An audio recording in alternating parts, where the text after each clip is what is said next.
నమస్తే రమగారు. నమస్తే జయ. రమగారు, ఏదైనా మంచి కథ చెప్పండి రమగారు. ఇప్పుడు నేను క్వశ్చన్ అడగాలి. నాకు తెలుసు అన్ని రోజు మంచివి కాదా అని, ఇంకా మంచిది చెప్పండి ఈరోజు. నానావిధ భక్తులు, ఒక్కొక్కళ్ళకి భక్తి భగవంతుడిని తెలుసుకోవటం విధానాలు వేరుగా ఉంటాయి కదా. కొంతమంది ఏంటంటే ఇది భగవంతుడని, దీనికి ప్రచండమైన శక్తి ఆయనకు ఉందని, ఆయన వల్లే ప్రపంచం నడుస్తోందని అర్థమవుతూ ఉంటుంది. మనకు తెలుస్తుంది. భగవత్ శక్తిని గ్రహించగలుగుతారు వ్యక్తులు. కొంతమంది గ్రహించరు, కానీ ఏదో నమ్మకంతో నడిచిపోతూ ఉంటారు. తెలుసుకోవటం ఒక విధానం, తెలియకపోయినా ఆ ఎవడో ఒకడు ఉన్నాడులే ముందు అన్న ధోరణిలో వెళ్ళిపోవటం ఇంకో విధానం. దానికి సంబంధించిన ఒక కథ చెప్తాం. పూర్వం మగధ దేశానికి దగ్గరలో ఒక గురుకులం ఉండేదట. ఈ గురుకులంలో ఏంటంటే అప్పట్లో ఆ గురుకులం చాలా ప్రఖ్యాతిగా చెందిందనమాట.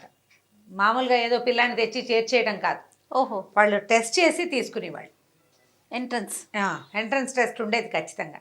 ఈ మగధ వంశానికి రాజగురువుగా ఉన్నాయనే, రాజగురువు ఎవరో ఆయనే ఈ గురుకులాన్ని నడిపేవారు. రాజుగారి దగ్గర నుంచి వీళ్ళకి సందర్భాలు సంబారాలు అన్నీ వచ్చేవి.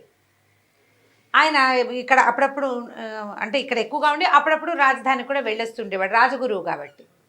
అయితే రకరకాల టెస్టులు పెట్టేవాళ్ళు. ఎన్ని టెస్టులు వచ్చిన ప్రతి పిల్లాడికి అసలు ఏ విషయంలో వీడికి ప్రజ్ఞ ఉందో తెలుసుకునే చేసేవాళ్ళు అనమాట. ఆ కాలంలో ఇలా జరిగేదట. ఒకవేళ ప్రజ్ఞ లేదనుకో పిల్లాడికి ఏ విషయంలోనూ, వాడి కులవృత్తిలోనే మెల్లిగా తండ్రుల వెనకాలే పెట్టేవాళ్ళు. వాడికి ఏదో ఒక ప్రజ్ఞ ఉంది, వాడిని గురుకులంలో పెట్టేవాళ్ళు. ఆ గురుకులంలో శాస్త్రాలే కాకుండా మామూలుగా పౌరోహిత్యం అంటే స్మార్తానికి సంబంధించింది వేద విద్య, సాధారణ సంస్కృతము, ఆ తర్వాత ఏమో యుద్ధ విద్యలు, రకరకాలు గణితము, లెక్కలు.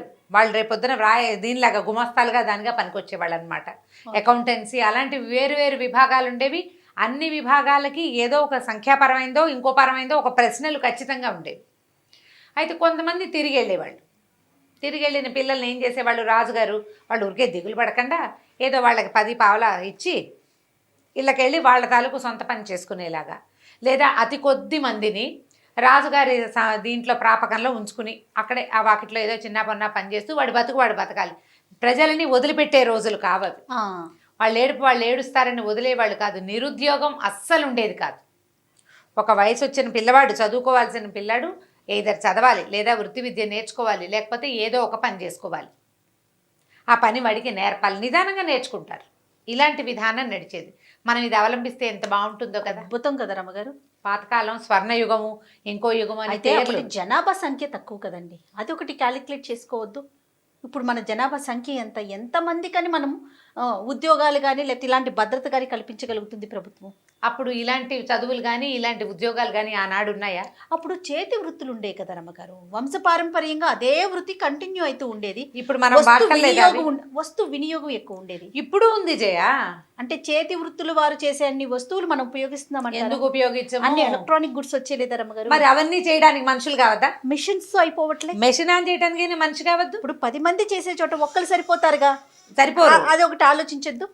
అలా కాదు, ఎప్పటికీ అదే సైజు. నీకు గుప్తుల కాలం నాడు ఉన్న మనుషులు ఆ కాలానికి ఎక్కువే, తర్వాత కాలానికి ఉన్న వ్యక్తులు ఆ కాలానికి ఎక్కువే. ఇప్పుడు ఈ కాలానికి ఎక్కువ. అందరూ రాట కట్టినట్టు ఒకే వైపుకు పరిగెత్తకుండా నలుగురిని 4 వైపుల పెట్టే పని ప్రభుత్వం చెయ్యాలి. ఇది వరకు చేసేవాళ్ళు ఇప్పుడు చేయట్లేదు. ప్రభుత్వంగా ప్రధానంగా చేతి వృత్తులు ఉండేవి. వంశపారంపర్యంగా అదే వృత్తి కొనసాగుతుండేది. ఇంత ఆధునికత సాంకేతికత ఎక్కడున్నాయి? ఇప్పుడు ఆధునికత 10 మంది చేసే పనిని ఇప్పుడు ఈవెన్ పొలాల్లో కోతలు కోయటానికి కూడా మిషన్స్ వాడేస్తున్నామా? 10 మంది చేయాల్సిన పని ఒక మిషన్ చేసేట్లా ఒక మనిషితో దాంతో కల్పించలేకపోతుంది. సో అప్పుడు మనం ఏం చేయాలి? చేతి వృత్తులను ప్రోత్సహించడం, శాస్త్ర సాంకేతికని వేరే రంగాల వైపు మరల్చి ఉద్యోగ భద్రత కల్పించడం, ఉద్యోగాలు కల్పించడం, ఈ వైపు ఆలోచించాలి. దానికి చేయాల్సిన గవర్నమెంట్ అయినా కాదా, ప్రభుత్వం చెయ్యాలి అలాంటిది. అప్పుడు చేసేవాళ్ళు.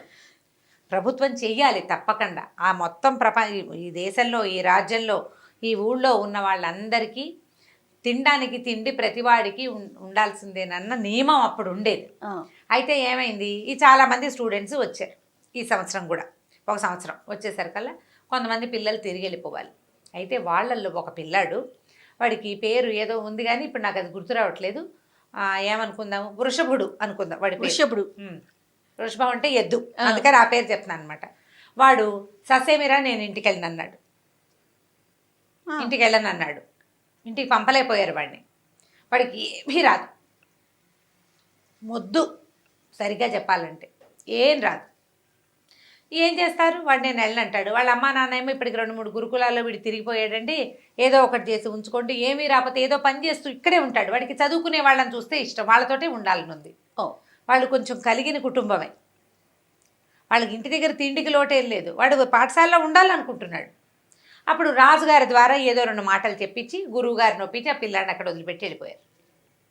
ఈ మన రాజగురువే ఇక్కడ గురువుగారు అని చెప్పాం కదా, ఈయన మహారామ భక్తులు. ఎంత రామ భక్తులు, ఏది ఆయన ముందు పెట్టినా రామార్పణం అనేవారు. అంతా రామార్పణమే, భోజనం చేస్తూ రామార్పణం, ఎవరైనా దండం పెడితే రామార్పణం. అదొక అలవాటుగా ఉండేది. మనం రామ అనుకుంటాం కదా, అయ్యో రామ అంటాం, అని ప్రధానికి రామ అంటాం, ఆయన రామార్పణం అంటారు. నమస్కారాన్ని స్వీకరించడానికి రామార్పణమే. ఆహారం, మంచినీళ్ళు, ఎక్కడైనా మంచి ఆసనం ఇచ్చి గురుగారి ఈ ఆసనం మీద మీరు కూర్చోండి రామార్పణం అని దండం పెట్టుకుని అక్కడ కూర్చునేవారు. ఆయనకి రామార్పణం అనేది భూత పదం, అన్నీ ఆయనకి సమర్పించటమే, అన్నిటి రాముడికి సమర్పించటమే ప్రతిదీ. సరే, ఈ పిల్లాడు ఇక్కడ ఉండటం మొదలెట్టాడు. ప్రతి క్లాస్లోనూ కాసేపు కూర్చునేవాడు, లేచి వెళ్ళిపోయేవాడు. ఆ పాఠం ఈ పాఠం అన్ని పాఠాల చుట్టూతా తిరుగుతూ ఉండేవాడు. పిల్లాడు కొంచెం మొద్దుగా ఉండేవాడుగా, వాడిని వాళ్ళు వీళ్ళు ఎక్కిరిస్తూ ఉండేవాడు, కానీ వాడికి తెలిసేది కాదు, ఎక్కిరిస్తున్నారని అర్థమయ్యేది కాదు. సరే, ఈ అన్ని పాఠాలు అయ్యాక వంటలు చేయడానికి కూడా ఒక క్లాసులు నడిచేవి. పాకశాస్త్రం మాత్రం నేర్చుకోవద్దు, ఇప్పుడు రాజుగారి ప్రాపకంలో నడిచే పాఠశాల కదా, ఒక వంటశాల ఉండేది. ఈ పిల్లాడు ఈ వంటశాల వాళ్ళ దగ్గర కొంచెం భారీగా ఉన్నాడు, కొంచెం బరువుగా ఉన్నాడు. వాడు ఏదైనా వరే ఇది అక్కడ పెట్టు, అది బట్రా, ఆ బస్తా బట్రా, ఇది కాస్త బియ్యం కడుగు, ఈ గుండెకి కడుగు, ఇది ఎసట్లో పొయ్యి ఎగసం తొయ్యి అంటే అలాంటి పనులన్నీ చేసేవాడు. క్రమంగా పిల్లలందరినీ చూసొచ్చి పొయ్యి దగ్గర కూర్చోవటం నేర్చుకున్నాడు. వాడు వంటశాలలోనే వాడు బాగా సహాయం చేసేవాడు ప్రతి పని. అక్కడి నుంచి మరి ఇప్పుడు ఇన్ని క్లాసులకి తిరిగి వంటశాల దగ్గర చేరిన పిల్లాడు ఈ మాత్రం తిండు, బాగానే తింటాడు. తిండి వంట పట్టి పిల్లాడు చక్కగా ఎదిగాడు పుష్టిగా. అయితే వీడికి సందట్లో ప్రతి క్లాసుకి వెళ్తాడా, ఒక్క పాఠం వచ్చేది కాదు వాడికి. కానీ గురువుగారు అనే రామార్పణం మాత్రం వంట పట్టింది. రామార్పణం అనేవాడు. పొయ్యిలో ఎగసం దోసి రామార్పణం, బియ్యం ఎత్తి ఎసట్లో పోసి రామార్పణం, ఆకుకూర తరిగి రామార్పణం అనేవాడు. సరే, ఏవో ఒక పదం వచ్చింది కదా, పెద్దగా మాటలు రావు వాడికి, ఏవో కాసిన చిన్న చిన్న పదాలు, అవద్దు, అవును, కాదు, అలాంటివే వచ్చు, చిన్న చిన్నవే. కానీ మాటలు కూడా రానంత మేధకుడు, పర్సనాలిటీ మాత్రం బాగుండేది. అయితే సరే, ఇట్లాగే జరుగుతోంది. 1 సంవత్సరం గడిచిపోయింది. వీడికి ఏమైనా వచ్చిందంటే ఏమి రాలే, రామార్పణం తప్పిస్తే ఇంకేం రాదు. కానీ వాడికి ఏం వచ్చిందంటే అంత అన్నం వండటం, పప్పు చేయటం వచ్చింది. ఓ పదార్థం చెయ్యి అంటే వాడు ఆకుకూర వేసి పప్పు వండుతాడు, దోసకాయ వేసి పప్పు వండుతాడు, టమాటా వేసి పప్పు వండుతాడు. పప్పు చేసి దానికి ఇంత తాలింపు వేసి అక్కడ పెట్టడం వచ్చు. ఇంతమంది విద్యార్థులు ఉన్నారుగా, పెద్ద గుండిగా చేయగలడు. చిన్నది గబుక్కని ఎవరైనా వచ్చారంటే, సాపాట్లు భోజనాలు అయిపోయిన తర్వాత ఎవరైనా గురుగారిని చూడడానికి వచ్చారనుకో, అరే ఒక గ్లాస్ బియ్యం పెట్టి ఒక కాస్త పప్పు వండారంటే చెక్మని కాస్తంత పప్పు అన్నం. అప్పట్లో మనలాగా 4 పదార్థాలు తినేవాళ్ళు కాదు, పప్పు అన్నం మజ్జిగ అన్నంతో సరిపోయేది. అది నేర్చుకున్నాడు. సరే, కొంచెం అన్నం వండుకుని తింటాం వాడికి వచ్చు. ఏదైనా కార్యక్రమాలు అవి ఉన్నప్పుడు అన్ని పనులలో వాడు వెనకాల ఇది పట్టుకోరా, ఎత్తరా, అలాంటి పనులు చేసేవాడు. బాగా ఊహొచ్చింది, కొంచెం ఎదిగాడు. మొదట వచ్చినప్పటికీ ఇప్పటికీ ఏమైందట, గురువుగారికి పొలాలు అవి కూడా ఉన్నాయి. అంటే ఈ పాఠశాలకి, ఆశ్రమ పాఠశాల కదా, గురుకులానికి ఉన్నాయి ఇవి పొలాలు. అంటే జొన్న చేనుకి కాపలా పంపించాలి ఎవరినైనా. సైనికులు చాలామంది ఉంటారు వీళ్ళ దగ్గర. అయితే అప్పుడు ఏదో ఒక చిన్న యుద్ధపు ఆలోచనలు ఏవో ఉండి సైనికులందరినీ పంపించేశారు రాజధానికి. పిల్లలే కాపలాలు కాసుకుంటున్నారు. ఏమనుకున్నారు, ఈ వృషభుడు ఉన్నాడు కదా, వీడు ఎలాగో ముద్రా చిప్ప, ఇక్కడ చేసే పని ఉంది, చదువు ఎలాగూ లేదు, పరీక్షల వేళ వచ్చేసింది, వీడిని జొన్న చేను కాపలా పంపిద్దాం అనుకున్నారు. జొన్న చేనుకి ఏం చేయాలి, వడిసలు విసరాలి, హే హే అని కేకలు పెట్టాలి, ఇప్పటికప్పుడు డప్పు కొట్టాలి. సరే, ఏం చెప్పారు, వాడిని ఏరా వెళ్తామంటే వెళ్తానన్నాడు. పొద్దున్నే పోయి రాత్రికి రావాలి. పొద్దున్నే ఏం చేశారు, వీడికి 1 గ్లాస్ బియ్యం, తర్వాత ఎంత పప్పు, ఆకుకూర, కాస్త తాలింపుకి అవి మూట కట్టించారు. పొయ్యి వెలిగించుకోవటం అన్నీ వచ్చు వాడికి. 2 గిన్నెలు అన్నీ చిన్న బండి మీద వేసి ఏం చేశారు, గిన్నెలు అవి అక్కడే వదిలిపెట్టరా, పాపది బియ్యం అయిపోతే రేపు పొద్దున పట్టుకెళ్దుగాని అన్నారు. సరే, ఒక సీనియర్ విద్యార్థి ఒకడు, వీడి కొంచెం అంటే వీడికి మాట్లాడటం కావాలి కదా, బాగా చెప్పగలిగిన ఓపిక ఉన్నవాడిని ఒకడిని ఇచ్చి పంపారు. వాడు పోయి వీడిని తీసుకెళ్ళి ఆ చేను గట్టు మీద దిగబెడిచి, ఒక పెద్ద చెట్టు ఉంది, దానికి చక్కగా నీడగా 3 రాళ్ళు పెట్టి పొయ్యి అరేంజ్ చేసి, అరే అన్నం వండుకుని తినరా, ఇదిగో ఇక్కడ పిక్కలు వస్తాయి, వాటిని చప్పట్లు కొట్టు, ఈ డప్పు కొట్టు, ఈ కర్రలు విసురు, చుట్టూతా తిరుగు, వీళ్ళందరినీ పక్షులను రానివ్వకుండా తోలేసేయి, అన్నం వండుకు తిరు. పొద్దునే వండేస్తే పొద్దున ట్రిప్ తింటాడు, మళ్ళీ రాత్రికి సాయంకాలం చీకటి పడ్డాక 2వ ట్రిప్ తిని చీకటి పడ్డాక నడిచి వచ్చేసి ఇంటికి పాఠశాలకు వచ్చి పడుకోవటం. మళ్ళీ పొద్దున్నే లేచి బియ్యం పప్పు మూట కట్టుకుని వెళ్ళిపోవటమే. ఓ 10 రోజులు కాపలా కాయాలి, ఎందుకంటే జొన్న చేను బాగా పాలు పోసుకున్నాక ఓ 10 రోజులు కాపలా కాసాక జొన్న కోసేస్తారు. ఈ 10 రోజులు కాపలా పిల్లని పంపాలి. బాగానే ఉంది. సరే వెళ్ళాడు పొద్దున, మర్నాడు అది తీసుకెళ్ళాడు, అన్నీ ఏర్పరిచేసి సీనియర్ విద్యార్థి ఇంటికి వచ్చేసాడు, పాఠశాలకు వచ్చాడు. రాత్రికి వీడు వెనక్కి వచ్చి పడుకున్నాడు. పడుకుని దగ్గరకు వచ్చినప్పుడు వంటశాల ఏర్పాట్లు చేయడానికి ఒక ఆయన ఉండేవాడు, ఒక సూపర్వైజర్. ఒక మనిషి బియ్యం చాలలేదండి, మరి కాసిన బియ్యము పప్పు ఇవ్వండి అని అడిగాడు. నేనేమనుకున్నాను, సరేలే మనం ఏదో అందాజుగా ఇచ్చాము, వాడికి ఏం సరిపోతుంది, పిల్లాడు కొంచెం ఎదిగాడు కదా అని ఏం చేశారు, ముందు రోజు ఇన్ని బియ్యం ఇచ్చారా, మర్నాడు అన్ని బియ్యం ఇచ్చారు. పప్పు కూడా 2 గుప్పెళ్ళు ఎక్కువ వేశారు, 2 ఆకుకూర కట్టలు ఎక్కువ వేశారు, తాలింపు దినుసులన్నీ పెంచారు, చిన్న చిన్న మూటలు కట్టేసి పెట్టేశారు. ఆ మూటలు పుచ్చుకుపోయాడు మర్నాడు పొద్దున. మర్నాడు రాత్రి వచ్చేసాడు. మరి అన్నం చాలలేదండి కావాలన్నాడు. ఇది పరిపాటాలేక ఎక్కువ తింటున్నాడు ఏమిటో వీడు, ఆ మాత్రం బియ్యం ఇచ్చాను, అంతకంటే ఏం తింటాడు, చిన్న వెధవా, ఇంతకు చేసి వాడికి 15-16 ఏళ్ళు, అంతకంటే ఏం తినేస్తాడు అనుకున్నాడు. 3వ రోజు కూడా పెద్ద మూట కట్టారు. 4వ రోజు కూడా మళ్ళీ అడిగాడు, సరిపోలేదు అని. ఎవడైనా దొంగ వెధ వచ్చి వీడి దగ్గర తినేస్తున్నాడా, ఇంత తింటామేమిటి. 5వ రోజు కట్టించుకున్నాడు. ఆయనకి ఆ సూపర్వైజర్కి విసుగు పుట్టింది. అరే సరిపోదు ఎందుకురా నీకు అని కసిరాడు. అయ్యో చాలటం లేదండి నిజంగాను అన్నాడు. పిచ్చి వెధవా, పాపం వీడికి ఏవో 2-3 మాటలు వచ్చు అంతే, ఏదో చిన్నగా చెప్తాడు, సరే కానిలే, ఏ కోతులో ఉడతలకో ఎవరైనా పెడుతున్నాడేమో తోచదు కదా, మరి ఒక్కడే ఉంటున్నాడు పిల్లాడు, ఏ ఉడతలకో అన్నం పెడుతున్నాడు అనుకున్నారు. ఉడతలకైతే మాత్రం ఇంత గిన్నెడు అన్నం ఏం పెడతాడు, గిన్నె వదిలేశాడు, పెద్ద గిన్నె తీసుకెళ్ళటం మొదలుపెట్టాడు. అన్నానికి పెద్ద గిన్నె, మరి ఇన్ని బియ్యం ఉడకద్దు, పప్పుకు పెద్ద గిన్నె. 5 రోజులు గడిచిపోయినాయి. 6వ రోజు ఆయనకి విసుగొచ్చేసింది. ఇది లాభం లేదు, గురువుగారికి చెప్పాలనుకున్నారు. సరే గురువుగారి దగ్గరికి తీసుకెళ్ళి వీడండి మొదటి రోజు నేను బియ్యం ఇచ్చాను, 2వ రోజు 3వ రోజు ఇప్పటికి ఇంత దబరా గిన్నె తీసుకెళ్ళాడు, ఇంత గిన్నె, ఇన్ని డబ్బాల బియ్యము, ఇంత పప్పు, ఇన్ని ఉప్పులు తీసుకెళ్తున్నాడు, 6 డజన్ మందికి సరిపోయేంత పదార్థం పట్టుకెళ్ళాడు. మరి ఏం చెప్పాలండి ఈ పిల్లాడికి అనేసరికి వాడికి పెద్దగా మాటలు రావు, గబగబా మాట్లాడలేడు. గురువుగారు అన్నారు, ఏరా అన్నారు.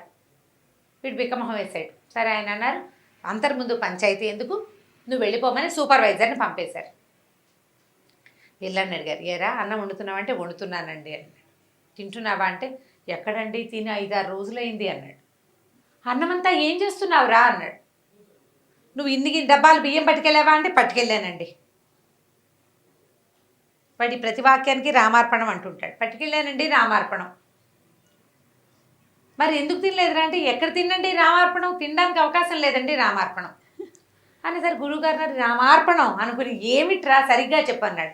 కాదండి మొదటి రోజు పెద్దన్నయ్య నన్ను తీసుకెళ్ళాడా, అన్నం వండుకోమన్నాడా, అన్నం వండుకున్నానండి, వండుకుని ఆకేసుకున్నానండి, అక్కడ ఏముంటాయి పెద్ద పెద్ద చెట్ల ఆకులు ఉంటాయి, 2 ఆకులు కలిపి కుట్టి విస్తర చేసుకున్నాడు, వాడికి ఆ పనులు వచ్చు, అక్కడే ఉన్నాడు కదా పాఠశాల. ఆకేసుకున్నానండి, నేల శుద్ధి చేశాను, ఆకేసుకున్నాను, అన్నం పప్పు వడ్డించుకున్నానండి, రామార్పణం అని దండ పెడుతుంటే ఒక ఆయన వచ్చాడండి.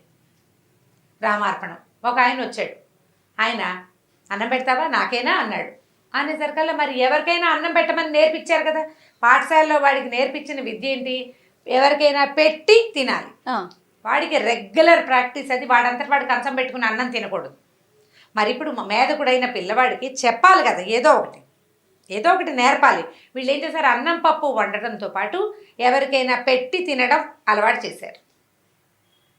ఆయన వచ్చాడండి, అక్కడ ఎవరు లేరు, ఎవరికి పెట్టినా అని చూశాను, రామార్పణం ఎవరికి పెట్టను అని అనుకుంటే ఆయన వచ్చాడు. సరే వచ్చాడు కదా అని రామార్పణం ఆయనకి పెట్టానండి. ఆయన తినేశాడు. ఆయనే తిన్నాడండి మొత్తం, నాకు చాలలేదు. ఆయన తిన్నాక నాకు ఆకలి లేదండి, ఆయన వెళ్ళిపోయాడు. 2వ రోజున ఆయన వస్తాడేమోనని 2 డబ్బాలు బియ్యం పట్టుకెళ్ళా. మళ్ళీ వండుకున్నానండి రామార్పణం, ఆకేసుకున్నానండి, 2 ఆకులు వడ్డించానండి, ఆయన కూడా వస్తాడని. రామార్పణం వడ్డించాక ఆయన వాళ్ళ ఆవిడని తెచ్చాడండి. ఆవిడకి ఎంత బాగుందో, భలే బాగుందండి ఆవిడ. రామార్పణం ఎంత చక్కగా ఉందో. ఇద్దరు కలిసి అన్నం తినేశారండి. రామార్పణం. నాకు ఆకలి లేదు, నేను తినలేదు, కానీ నాకు ఆకలి లేదు. 3వ రోజున 3 డబ్బాలు పట్టుకెళ్ళాను బియ్యం. మళ్ళీ రామార్పణం అన్నం వండుకున్నాను. ఈసారి వాళ్ళ తమ్ముట్ట పెద్ద బాణం అది పుచ్చుకున్నాడు. ఆయన దగ్గర కూడా బాణం ఉందండి, ఇంత పొడుగునున్నాడు. ముగ్గురు కలిసి తినేశారు రామార్పణం. 4వ రోజు మళ్ళీ 4 డబ్బాలు అన్నం ఉంటే వాళ్ళు ముగ్గురు వస్తారేమోనని వాళ్ళు 3 విస్తళ్ళు వేసి నా కోసం కూడా 4వ విస్తరి వేసుకుంటే 4 విస్తలు ఆయన ఇంకో తమ్ముడిని తీసుకొచ్చాడండి. అసలు ఈయనండి అచ్చు ఆ పెద్ద ఆయన లాగానే ఉన్నాడండి. మొదట వచ్చిన ఆయన ఎర్రగా ఉన్నాడండో, ఈయన మాత్రం సేమ్ డిట్టో పెద్ద ఆయన ఎలా ఉన్నాడు, ఈ తమ్ముడు కూడా అలాగే ఉన్నాడు. అదే రంగు అదే రూపం. బాణాలండి వాళ్ళ దగ్గర. ఏమోలే అని నలుగురికి పెట్టేశానండి. నాకు ఆకలి లేదు. రామార్పణం. 5వ రోజు మళ్ళీ పట్టుకెళ్ళానండి. ఈసారి వాళ్ళు నలుగురు, ఒకవేళ ఆయనకి ఇంకో తమ్ముడు ఉన్నాడేమో, ఎందుకు వచ్చిందిలే అని అనుకున్నాను. అయినా కూడా నేను తిందామనుకున్నా. వాళ్ళు నలుగురు, నేను ఒకదాన్ని అనుకున్నా. 5 ఆకలేస్తే ఆయనకి 3వ తమ్ముడు ఉన్నట్టండి, బంగారపు రంగు. ఆయన్ని తీసుకొచ్చాడండి. వాళ్ళు 4 అన్నదమ్ములు, ఒక ఆవిడే. అందరూ ఎంత బాగున్నారో, ఇంతంత పొడుగు మనుషులు, బాణాలు, బట్టలు ఎంత బాగున్నాయో. వాళ్ళు 5గురు కూర్చుని తినేశారు. 6వ రోజు కూడా పట్టుకెళ్ళానండి. ఈసారి వాళ్ళ బంటుట, ఆయన ఎంత ఉన్నాడో వీళ్ళందరినీ కలిపితే ఆయన అంత ఎత్తవుతారండి రామార్పణం. ఆయన దగ్గర ఒక పెద్ద గద కూడా ఉందండి. వాళ్ళందరూ తినేశారు. రేపు ఎవరు వస్తారో అందుకని ఇవి చాలదు, నాకు ఎక్కువ కావాలంటే గురువుగారు నిర్ఘాంతపోయాడు. ఒక ఆయన వచ్చాడు, భలే అందంగా ఉన్నాడు, బాణాలు పట్టుకుని ఉన్నాడు. వాళ్ళ ఆవిడ వచ్చింది, ఆవిడ చాలా అందంగా ఉంది. 2వ రోజో తమ్ముడు, 3వ రోజో తమ్ముడు, 4వ రోజో తమ్ముడు వచ్చాడు. ఒక బంటు కూడా వచ్చాడు. ఎంతమంది అయ్యారు? 4 అన్నదమ్ములు, భార్య, బంటు. ఈ 6గురు ఉండే సమూహం ఎక్కడిది? వీడు రామార్పణ. అప్పుడు ఆయనకి స్ట్రైక్ కూడా ఏమైందంటే, వీడు అవును కాదు లేదు లాంటి మాటలు చెప్తాడు. కావాలి నాకు వద్దు తప్ప వీడికి వాక్యాలు మాట్లాడటం రాదు. పైగా 6 రోజుల నుంచి అన్నం తినని పిల్లవాడు శుభ్రంగా ఉన్నాడు. పైగా ప్రవాహంలాగా మాట్లాడేస్తున్నాడు. ఆయన గబగబా లేచొచ్చాడు. లేచొచ్చి వాడి నెత్తి మీద 2 చేతులు పెట్టేట్ల మొహం మీద పెట్టేసరికల్లా ఆయనకి ఒక షాక్ కొట్టినట్టు తెలిసిందనమాట. వీడు ఎవరినైతే రోజు చూస్తున్నాడో, రామార్పణం సాక్షాత్ రామచంద్రమూర్తి కుటుంబాన్ని చూస్తున్నాడు. వాడు భగవంతుడని తెలియదు వాడికి. రాముడని, లక్ష్మణుడని, భరతుడని, శత్రుఘ్నుడని, సీతమ్మ తల్లిని వచ్చింది, ఆంజనేయుడని వాడికి తెలియదు. తెలియకుండా రామార్పణం ఎవరికైనా పెట్టి అన్నం తినాలన్న వాడి ఆలోచనకి భగవంతుడు రామార్పణం అన్నందుకు రాముడు వచ్చి తింటున్నాడు ప్రతిరోజు. ఆయన కదిలిపోయాడు, అరిచి కేకలు పెట్టాడు. రండ్రా అందరం వెళ్దాము, రోజు ఇవాళ కిష్కింధాపుర వాసులంతా వస్తారని ఎంత అరిచి, అసలు ఎంత ఉద్వేగం అయిపోయిందంటే, సంవత్సరాల తరబడి నా బతుకంతా రామార్పణం అన్నా కూడా భగవంతుడు నన్ను కరుణించలేదు. అమాయకుడు, మేధకుడు, బుద్ధి లేనివాడు, అన్నం తింటాను తప్పిస్తే రెండో పని చేత కానివాడు, వాడికి భగవంతుడు ఇట్లా చూపించాడు కరుణ. ప్రతిరోజు 6 రోజులు వాడిని చూడ్డానికి వచ్చాడు. 6 రోజులు వాడు పెట్టిన అన్నం తిన్నాడు. ఆయన ఉద్వేగాన్ని తట్టుకోలేకపోయాడనమాట. ఇక బళ్ళు కట్టించి ఎంత ఆహారమో పట్టుకెళ్ళారట, ఎన్ని పదార్థాలో పట్టుకెళ్ళారు అక్కడికి, ఆ పొలం దగ్గరికి. బోల్డ్ అంత వంట చేశారు. అందరూ చూస్తున్నారు. ఆకులు వడ్డిచ్చేయరా, ఎవరు వస్తారో చూద్దామంటే బోలెడు ఆకులు వేసి వడ్డిచ్చాడు ఈ వృషభుడు. ఎవ్వరు రాల. చాలాసేపటికి చూస్తున్నాడు. రోజు మనుషుల్ని చూడడం అలవాటైంది. బోలెడంత పెద్ద కోతల మంద ఒకటి వచ్చి ఒక్కొక్క ఆకు ముందు కవాతు చేస్తున్న సైనికుల్లాగా కూర్చుని వడ్డిచ్చిన ఆకుల్లో శుభ్రంగా ఆహారం అంతా తినేసి లేచి వెళ్ళిపోయాడు. ఈ గురువుగారు, ఆయన శిక్షగణము, ఆ ఆశ్రమ పాఠశాలలో పనిచేసే సమూహం బోళ్ళంతమంది ఉన్నారా, అందరూ మనుషులు ఉన్నారన్న భయం కూడా లేదు.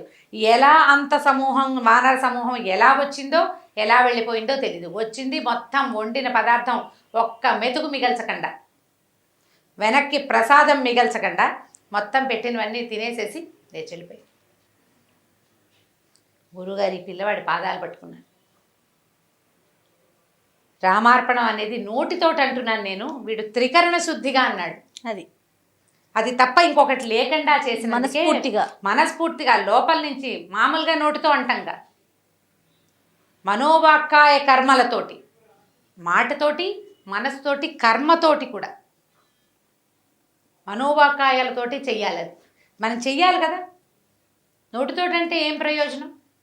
ఆ దానికే భగవంతుడు వీడిని ఇట్లా కరుణించాడని ఆ పిల్లాడిని భుజాన్ని ఎత్తుకుని, నాయన నువ్వు ఎంత అదృష్టవంతుడివిరా, ఎన్ని జన్మల పుణ్యం చేస్తేనే ఈ ఫలితం లభిస్తుంది. ఇప్పటికీ ఆ వచ్చిన వాడు దేవుడని రాముడని వాడికి తెలియదు. కానీ వాడి బుద్ధి మాత్రం వికసించింది. తర్వాత వాడు ధారాళంగా మాట్లాడటం మొదలుపెట్టాడు. ఈ గురువుగారు వాడికి స్వయంగా దగ్గర కూర్చోబెట్టుకుని, మేధకుడని వాడిని పక్కన పెట్టకుండా వాడికి స్వయంగా చదువు చెప్పి తన దగ్గరే ఉంచుకున్నారట. సంవత్సరాల తరబడి గురువుగారిని పక్క నుండి సేవించే భాగ్యం వాడికి లభించింది భగవంతుని చూసిన కళ్ళ వల్ల. నమ్మిన వాడికి ఇలా వస్తాడు దేవుడు. ఆయన దేవుడని మనం తెలుసుకోలేము, అంతే. ఇది దేవుడు ప్రతివాడికి అందరికీ కోదండం పుచ్చుకుని వస్తాడా రాముడు? రాడే, సహాయకారి అవుతారు త్రికర్ణ శుద్ధితో. అంతే నమ్మాలి. కదా నా పిల్లోడు చేసిన పని. అంతే. మనం వీటితోటి మనం నమ్మాలి కదా. మనం మనసులో నమ్మాలి, మాటతోటి నమ్మాలి, పని కూడా నమ్మిన పని చేయాలి. దేవుడికి ఒక ఆకేసి మనం ఒక ఆకు వేసుకోవాలి దేవుడి దగ్గర మనం. అయితే దేవుడాకు దేవుడిదే కదా, ఆయన వచ్చి తినబోయాడా అని అందులో నుంచి ఎంగిల్ చేస్తామా? చెయ్యం కదా. చెయ్యం కదా. దేవుడాకు ప్రసాదంగా స్వీకరించాలి. ఆ ప్రసాదం, ఈ ఆకుని తీసుకెళ్ళి ఎవరికైనా ఇవ్వంటే అలాగే ఇచ్చేయాలి. ఇందులో అన్నీ వేయకపోతే దేవుడు అడిగాడా? నెయ్యి అయిపోతే దేవుడు చూశాడంటే దేవుడికే అదంతా నీకు కదా నియమం ఉండాల్సింది. నువ్వు నమ్మాలి. భగవంతుడు సాక్షాత్తు వచ్చి సూక్ష్మాంశంలో ఈ ఆహారాన్ని గ్రహిస్తాడు అని నువ్వు గట్టిగా నమ్మితే నువ్వు చేయవలసిన రకంగా చేస్తావు. నేను చేసేది మంచి, నా మంచిని భగవంతుడు తెలుసుకుంటాడు అంటే ఖచ్చితంగా మంచే చేస్తావు నువ్వు. లోపల నమ్మాలి కదా, లోపల తెలియాలి. ఈ కథని ఎన్ని రకాలుగా మార్చి చెప్పబడిందో ఈ కథ. వినటానికి ఎంత అద్భుతంగా ఉందంటే, శ్రవణానందం అంటారు చూసారా రమ్మగారు, అదే అలా అనిపిస్తుంది నాకైతే. చాలా బాగుందండి. అందులో ఇంకా మీరు చెప్తుంటే ఇంకా చెప్పక్కర్లేదు. నిజంగా సాక్షాత్తు రాముల వారిని చూసామా అన్న అనుభూతి కలుగుతుంది అనమాట. చాలా చాలా బాగుంది. మనం వినటానికి, పిల్లలకి చెప్పడానికి చాలా బాగుంది. అంటే ఇది రియల్ స్టోరీ అంటారా రమ్మగారు, లేకుంటే ఎక్కడన్నా జరిగి ఉంటుంది జయ, జరిగి ఉంటుంది. ప్రేరణార్థక కథలు, భగవత్ సంబంధమైన కథలు వస్తాయి. చాలా పుస్తకాలు ఉన్నాయి. గీతా ప్రెస్ వాళ్ళు వేసినవి. అందులో ఉన్న కథ ఇలా క్రమంగా రకరకాల జరిగి ఉంటుంది. ఎందుకంటే ఇప్పుడు పిల్లాడు చూశాడు ఇలా 5 మనుషులు రావటం. అవును. 4 అన్నదమ్ములు, ఒక స్త్రీ, ఒక బంటు, 6 రావడం పిల్లాడు చూశాడు. వాళ్ళని వాడు భగవంతులని తెలుసుకోలే. అతను చెప్పిన ఆనవాళ్ళని బట్టి గురువు ఊహించాడు. అవును. మొత్తానికి అద్భుతమైన కథ ఒకటి చెప్పుకున్నాం ఇప్పుడు మనం. చాలా అద్భుతమైన కథ అండి, రామార్పణం. చాలా చాలా బాగుంది రమ్మగారు. రెగ్యులర్గా కొంచెం ఇలాంటి స్టోరీస్ ఎక్కడున్నా వెతికి తీసి మా అందరికీ అందించండి మీరు. తప్పకుండా. ఓకే రమ్మగారు, నమస్తే. నమస్తే జయ. ఈ వీడియో కనుక మీకు నచ్చినట్లయితే లైక్ చేయండి, షేర్ చేయండి. మరిన్ని ఇంట్రెస్టింగ్ వీడియోస్ కోసం మా ఛానల్ని సబ్స్క్రైబ్ చేసుకోండి.